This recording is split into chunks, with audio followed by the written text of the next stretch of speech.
Good afternoon. I'm a little late out today. Took an extra night shift last night, so been very tired today. But finally, I've gotten round to today's English analysis, and I'm carrying on the match between Ding Nepo and Ding Nepo for the World Championship in 2023. It was only the third time the World Championship had been played between two people who were not world champion. The final had been contested with two people who weren't world champion. See if you can think when the other two are. Put it in the comments. Okay, let's see what happens. Nepo leads 3-2. Ding has the white pieces, Nepo has the black pieces. They're playing in Astana, the newly built capital of Kazakhstan. D4, knight f6, very flexible Indian game. Knight f3, yeah, a bit more unusual, but definitely not a wrong move. Knight d5, pawn d5, bishop to f4, a London system. Yeah, it can be good when played by grandmasters. It can be good when played by beginners. I don't like it because it's a bit soulless and encourages people to play chess without thinking. And for me, there is no worse crime against chess than to play it without thinking. But I'm an old-fashioned kind of guy. c5, the recommended way to go directly to attack against the structure in the London system. The pawn comes to e3 to support the pawn on d4, so that you can take with a pawn in the middle. You don't want to be taken with the knight and ending up getting forked here. So the knight comes to c6 and the knight comes to d2. You might think that no, it might be possible to play pawn takes pawn, but then he just takes with the pawn. And he still can't enforce e5 because the knight, if it took, would be not covering it anymore. If it doesn't take, the pawn is covering it. So not quite there yet, but he swaps off anyway, making things a bit more clear. So this is a kind of a symmetrical, or almost symmetrical, London system. They've both got their bishops out. But there is a slight asymmetry that the open file for the white side is the E file and for the black side is the C file. Pawn comes to C3, both to keep the knight out of this square, because this C2 square can be difficult to defend, and to support the D4 pawn. Similar move for black to make a small pawn chain. The bishop comes to b5, pinning the knight, and the bishop comes to d6, proposing a trade. Ding is perfectly happy to go in for that trade, but now he castles. He could have played knight to e5 immediately, but both sides castle first. And the rook comes to e1. Now he is threatening to play knight c5. Obviously, if he takes, the pawn takes, and he gets a fork on these two pieces. Pawn comes to h6, again partly to keep pieces out of this square, but partly to give this bishop a retreat square on h7. The knight comes to e5, and the knight goes to e7. He doesn't want to swap off. And the bishop is supported, in case he has ideas of queen here, for example, to attack the bishop. The pawn comes to a6, and the bishop comes all the way back to f1. Why does the bishop come all the way back to f1? Because the bishop has ideas of playing g3 and a fianchetto later on in the game, and also because it doesn't stand in the way for the rook on the semi-open file.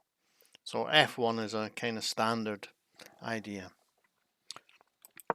So the knight comes to d7 to challenge the knight on e5. I would be tempted to play knight to f3, but Ding takes. There's no doubt about it, Ding knows better than me. The queen takes back, and this is a great move. this pawn restrains these two and takes up so much more space. You know, if you get the opportunity to be doing this, pushing to a5 or h5, or a4 or h4, and restraining two of your opponent's pawns and taking up more space, just do it. You know, the dividends will work out for themselves. You don't even need to have an exact plan, just do it. Both queens make themselves a little bit better, and the rook doubles up. I'm not quite sure, maybe he's thinking about trying to break open here. I'm not sure why he plays the rook on c8, but it's a good square for the rook. Bishop comes back to g6, and the knight comes to b3. Maybe he's thinking about playing knight to c5. The knight comes to c6, and a queen trade is proposed. And Nepo ducks the queen trade, and now he's doing the same on the other side. He's now threatening to play bishop, pawn to h5, and push the bishop back, but also restrain these two pawns with this one. Will give him a fantastic space advantage. But Nepo doesn't see a way to stop that, and the knight comes to c5 to attack the pawn on b7. Pawn comes to e5, obviously he's threatening to take, but he isn't because the queen will fall. But you know, if he moves the queen, say to f1, he's threatening to take, and then this knight is hanging, and nastiness can ensue. So the rook comes to b3 to attack this pawn, supported by the knight. The knight takes the pawn on a5, threatens the rook, and defends the a6 pawn at the same time. Has he lost a pawn? No, not exactly. Or he has, but he gets compensation for it. So the rook takes the pawn and threatens the queen. Queen has to come to f6, and the rook threatens the knight. Wait a minute, what about here? Forking the rooks. Yeah, that's exactly what he does. But of course it's covered by the bishop. And now we are again in a situation where we have two rooks against where we have a queen and knight against a queen and bishop, but the two pairs of rooks on the board. If these can get swapped off, it must be advantage to Ding here, because of the things we've discussed before, that the knight can cover dark squares on light squares, the bishop can only cover light squares. So he takes the opportunity to squeeze the bishop out a little bit more and take space. Yeah, this looks like it can be a good move, but there's always, as we have discussed before, that danger of the piece being trapped behind enemy lines. But he gets a pawn, and now it's 5 against 6, so it's now Ding who's a pawn up. And he has a passed pawn on the d file. Queen comes to b6 to threaten the knight and to threaten the pawn. The knight comes to d6 to threaten the rook. Rook takes on e5, and the queen takes on e5, threatening the g7 square. Queen takes on b2, and the rook comes to a5. Maybe he's thinking he can come here and surround this pawn. King comes to h7 to free this pawn out, really. And the rook comes, as discussed, to c5 to begin surrounding this pawn. It can be defended, but it seems an awful waste of a good bishop to tie it down to defending a single pawn. Queen comes to c1 check, and the king comes to h2. Pawn comes to f6, threatening the queen. And the queen comes to g3, threatening the pawn on g7. And maybe can double up with the rook on c7. Pawn comes to a5, and he takes the pawn. He's now threatening to play knight takes pawn and be a pawn up with two passed pawns. So the pawn advances. The knight comes here, he's threatening to take the queen, the bishop actually. The bishop has to retreat, but also it covers this square here. Probably makes queening a little bit easier for white. So the rook comes to c7, so there's a double attack on the g pawn.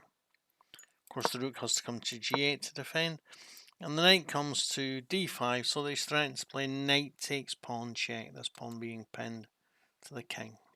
So king comes to h8 so that the pawn isn't any longer pinned. And the rook comes to a7 to cover the pass pawn. This is called the Tarrasch rule. You put the pawn behind the pass pawn. Why? Because from here the rook covers all the squares up to a queen and square, and every time the pawn moves the rook gets an extra square that it can move to.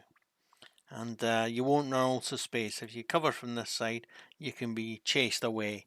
For example, if the rook was standing here to cover this pawn, then queen to b2 would immediately force the rook to abandon the area. So it's got to be behind the pawn. Tarrasch rule. And that's the same if you're pushing the pawn to try and get a queen, and if you're defending against the pawn. Obviously, if Nepo had rook here, then you're not effectively going to stop this pawn.